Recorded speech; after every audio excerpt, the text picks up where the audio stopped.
तो आज के क्लास में हम पढ़ रहे हैं कि गुप्तों की उत्पत्ति कैसे हुई। जैसा कि मैंने बताया कि मौर्योत्तर काल में भारत के विभिन्न हिस्से में अलग अलग कई प्रकार के राजा उभरे और कई वंश उभरा जो धीरे धीरे समापन की ओर चला गया, और उनके समापन पर पुनः एक नए वंश की शुरुआत हो रही है जिसे हम कहेंगे गुप्त काल। मतलब कहते हैं कि मौर्योत्तर काल के ही माहौल में तृतीय शताब्दी के अंतिम दौर में बिहार, पूर्वी यूपी में श्रीगुप्त के नेतृत्व में गुप्तों का उत्थान शुरू हुआ।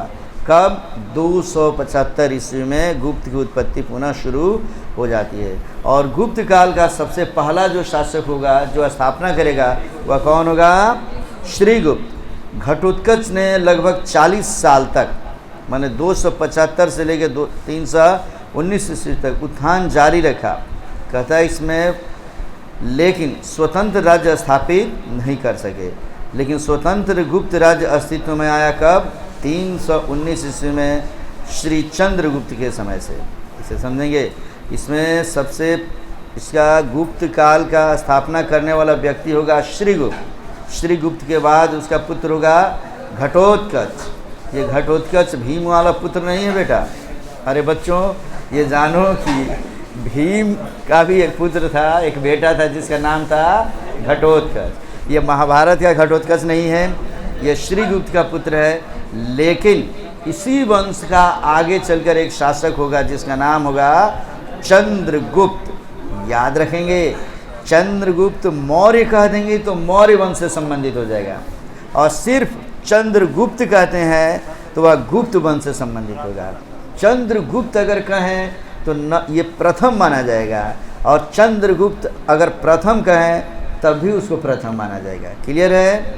अगर हम नाम नहीं लगाते हैं कि प्रथम है कि द्वितीय, तो क्या समझेंगे? प्रथम। जिसमें कहता है कि स्वतंत्र गुप्त राज्य अस्तित्व में आया कब? 319 ईस्वी में श्री चंद्रगुप्त के समय में। इसलिए अगर हम पूछें कि गुप्त राज्य का इतिहास प्रारंभ कब से होता है?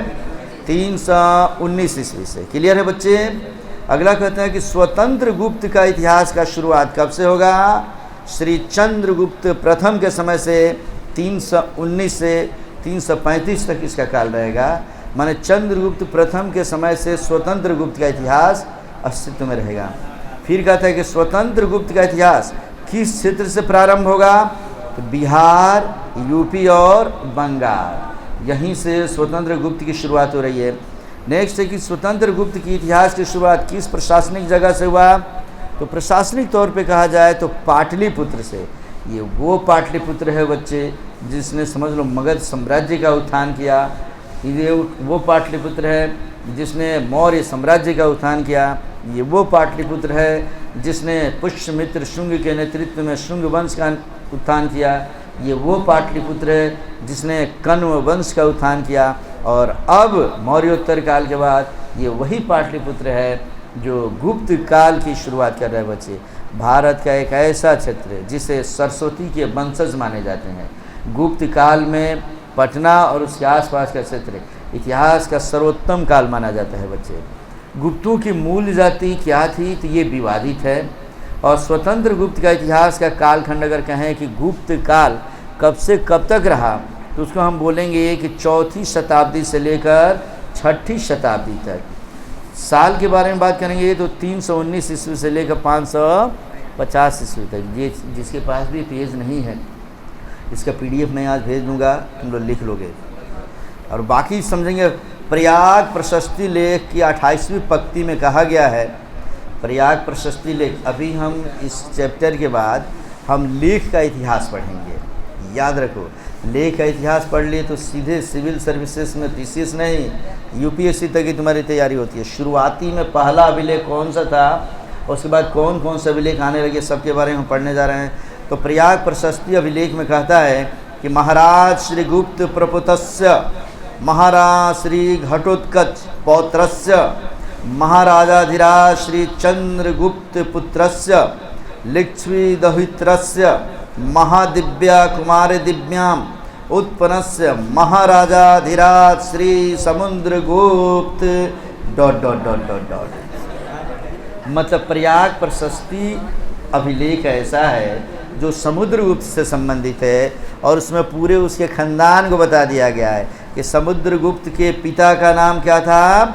चंद्रगुप्त प्रथम, और उसके पिता का नाम घटोत्कच, और घटोत्कच के पिता का नाम श्रीगुप्त। ये पूरा खानदान बताता है कि श्रीगुप्त प्रपोतस्य, माने श्रीगुप्त का प्रपोता, श्री घटोत्कच पौत्रस्य, माने घटोत्कच का पौत्र माने पोता, महाराजाधिराज श्री चंद्रगुप्त पुत्रस्य, माने चंद्रगुप्त प्रथम का पुत्र, और दौहित्र से महादिव्या कुमार दिव्याम, और उनकी माता का नाम क्या हो जाएगा? कुमार दिव्याम। उनसे उत्पन्न पुत्र श्री समुद्रगुप्त। याद रखेंगे इसे, एक ऐसा शासक समुद्रगुप्त जिसे भारत का नेपोलियन कहा जाता है। जैसे समझ लो नेपोलियन, याद करो फ्रांस में 1799 ईस्वी में वहाँ के सत्ता पे माने आप कब्जा होने वाला व्यक्ति, जो वहाँ पे 1799 के बाद 1802 1804 में उसने नेपोलियन संहिता लाया। The famous personality of the world he always used to say that nothing is impossible in this world. If you say there is impossible, it means you are foolish, because the word impossible is the found in the dictionary of foolish.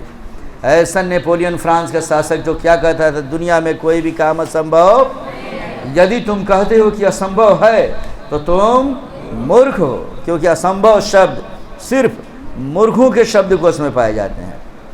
और वो अपने आसपास, चाहे Britain हो या Denmark हो या Austria हो, जर्मनी हो, इटली हो, पुर्तगाल हो, आसपास के राज्य को इतना मारा कि विश्व फेमस तो हुआ ही, अंततोगत्वा जाके रूस से टकरा गया, नथिंग इज इम्पॉसिबल कहते हुए, और उसका नाश हो गया हो वाटरलू के युद्ध में।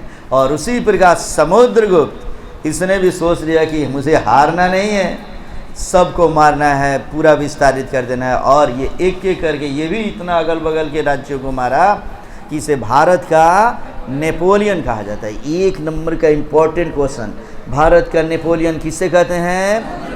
और ये डिफेंस का तो सबसे इम्पोर्टेंट क्वेश्चन है बच्चे, क्योंकि डिफेंस में वही क्वेश्चन प्राय पूछे जाते हैं मुख्य तौर पे जो मर्दानगी को, वीरता को दर्शाए। और ऐसे वीर सपूतों में गुप्त काल के एक शासक था, कौन? समुद्रगुप्त। कहता है कि दौहित्र का मतलब होता है नाती, चंद्रगुप्त प्रथम प्लस कुमार देवी, महादेवी का पुत्र है कौन? समुद्रगुप्त। इसे याद रखेंगे। अच्छा, विष्णु पुराण में कहा गया है कि ब्राह्मण प्लस क्षत्रिय को शर्मा और वैश्य प्लस शूद्र को गुप्त कहा गया है। याद रखेंगे, विष्णु पुराण की अगर बात करेंगे तो विष्णु पुराण में बोला गया कि ब्राह्मण और क्षत्रिय इस दोनों को मिलाकर क्या बना है? शर्मा, और वैश्य तथा शूद्र इस दोनों को क्या कहा गया है? गुप्त। और गुप्तों का अंतिम शासक होगा कुमार गुप्त तृतीय। तो अभी तक जितने हम शासक बता रहे हैं, इसमें सबसे महान शासक चंद्रगुप्त द्वितीय अभी नहीं बोला हूँ, तो वो समझ लो थोड़ा सा। मात्र दो के बारे में हम दो लाइन पढ़ते हैं बच्चे। कहता पहला समुद्रगुप्त 335 ईस्वी से लेकर 375 ईस्वी तक ये शासन करेगा। इसने आर्यावर्त के 9 राजाओं, आगे 9 गण माने जातियों, 8वीं समेत समस्त वन्य जातियों का दमन कर बंगाल, आसाम, नेपाल तक माने टिहरी, गढ़वाल, उत्तरांचल तक इसने अपने साम्राज्य का विस्तार किया। एक राजा को नहीं, आर्यावर्त, जो समझ लो कि आर्य अपने को सभ्य कहते थे, पश्चिम से जो हमारे क्षेत्र में आए थे, उसके कितने राजाओं को? 9 राजाओं को, और 9 गण जातियों को, जो छोटे मोटे भील प्रकार के और जो बहुत माने उदंड किस्म के राजा थे, उनको भी सीधा किया और अपना शासन बंगाल, असम और नेपाल तक फैला दिया। इसी प्रकार इसी के समय गुप्त राज्य साम्राज्य हो गया। माने गुप्त अब जो राज्य था वह अब बढ़कर पुनः क्या हो गया? साम्राज्य। जैसे मगध को साम्राज्य बनाने का काम किसने किया था? चंद्रगुप्त मौर्य ने। उसी प्रकार जो मौर्य काल समझो कि काफ़ी उन्नत था, वह मौर्य काल मौर्योत्तर में सिमट के छोटा छोटा जो हो गया था, पुनः इसने बिहार पटना की स्थिति को बढ़ाते बढ़ाते पूरे वर्ल्ड लेवल का, इसने वर्ल्ड लेवल नहीं बल्कि अखिल भारतीय स्तर का इसने किया। और इसी प्रकार अब आगे इसमें हम पढ़ते हैं कि इसी प्रकार इसी के समय गुप्त राज्य साम्राज्य हो गया। इसे भारत का नेपोलियन कहा गया। यह कभी पराजित नहीं हुआ। और यह एक ऐसा शासक, बच्चे याद रखोगे, जो वीणा वादन करता था। कौन सा वादन? गुप्त काल का कौन सा शासक संगीत प्रेमी था? ये क्वेश्चन पूछता है। कौन था? समुद्रगुप्त। क्या बजाता था? वीणा बजाता था। काफ़ी इंपॉर्टेंट, ये कई बार पूछा हुआ है। 2 क्वेश्चन समुद्रगुप्त का कि वीणा वादन कौन करता था? समुद्रगुप्त। दूसरा कि भारत का नेपोलियन किसे कहा जाता है? और अब हम पढ़ते हैं गुप्त काल का सबसे प्रतापी शासक चंद्रगुप्त द्वितीय विक्रमादित्य। इसके बारे में सामान्य तौर पे जान लो बच्चे। अभी मैं 2 मिनट में छोड़ने जा रहा हूँ, ये लास्ट है कि समुद्रगुप्त के बाद माने यह जो आता है चंद्रगुप्त द्वितीय, ऐसा प्रतापी शासक होगा कि विक्रम और बेताल। कहानी का नाम सुनोगे नहीं? जिसमें एक राक्षस, एक भूत है जो कहते राजा अगर मेरे प्रश्नों का उत्तर नहीं दिया तो तेरा सिर चूर चूर हो जाएगा। सुने हो तुम लोग? इसकी सीरियल भी आता है बच्चे। ये वही विक्रम मतलब विक्रमादित्य है जो अपने शासन काल में न्याय देने के लिए प्रसिद्ध हुआ करते थे बच्चे। तो चंद्रगुप्त द्वितीय विक्रमादित्य शासन काल होगा इनका 380 ईस्वी से लेकर 415 ईस्वी तक। इसके समय समस्त उत्तर भारत जो शेष था, शक, मुरुंड, सहानुशावी, सब 398 एडी तक मिटा दिए गए। माने चंद्रगुप्त द्वितीय विक्रमादित्य जब आया तो उसके अगल बगल में याद करो, शक, मुरुंड, ये गुजरात में जो थे, शक, मुरुंड की बात करेंगे, पाकिस्तान के आसपास के क्षेत्रों में जो रहेंगे, सहानुशावी मतलब समझो अफगानिस्तान पाकिस्तान से सटे हुए जो रहेंगे, सबको समाप्त करेगा और अपना साम्राज्य, गुप्त साम्राज्य दक्षिण भारत में कुछ नहीं फैला। माने समझो कि उत्तर में फैला, पश्चिम में फैला, अरे समझो ना, मध्य तक फैला, लेकिन दक्षिण भारत में ये नहीं फैला था गुप्त साम्राज्य। और इस तरीके से समझो कि दक्षिण भारत में, इसलिए मौर्यों का साम्राज्य सबसे अधिक, अब मौर्यों के बाद किसका साम्राज्य? गुप्त का साम्राज्य। प्राचीन काल में सबसे बड़ा साम्राज्य था तो किसका? मौर्यों का। और उससे छोटा किसका था? गुप्त का। प्राचीन काल में ये दोनों याद रखेंगे।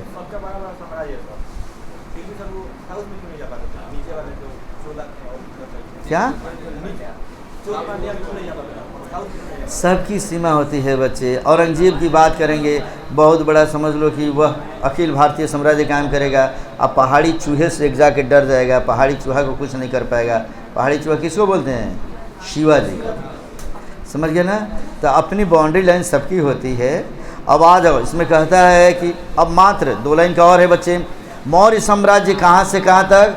कश्मीर से ब्रह्मगिरी जटिंग रामेश्वर तक फैला हुआ था। जबकि गुप्त साम्राज्य कहाँ से कहाँ तक? कश्मीर से बिंद माने दक्षिणी मध्य प्रदेश तक ही मात्र फैला रहा, और सिंध से आसाम तक फैला। माने समझो कि ज़्यादा से ज़्यादा दक्षिण में मध्य प्रदेश तक गया है। कहता है Gupta is not all India power but north Indian power. माने गुप्त अखिल भारतीय साम्राज्य तो कायम नहीं कर पाया, लेकिन उत्तर भारत में पूरा उसका साम्राज्य कायम रहा। अब इसके और महत्वपूर्ण शासकों में हम पढ़ते हैं कुमार गुप्त प्रथम 415 से 455 एडी।